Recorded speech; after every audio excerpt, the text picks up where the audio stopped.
lang siya ng ng Crispy King dito sa Barcelona, Sorsogon, which is malapit lang siya sa Ruins Park, tama?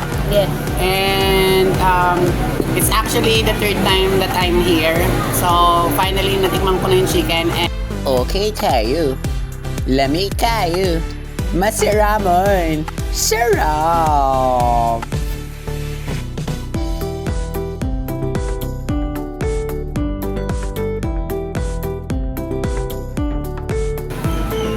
Masarap pala to. Hindi kasi ako fan talaga nito ng lechon manok. Kasi ako mas more on liempo tsaka fried chicken. Pero in fairness ang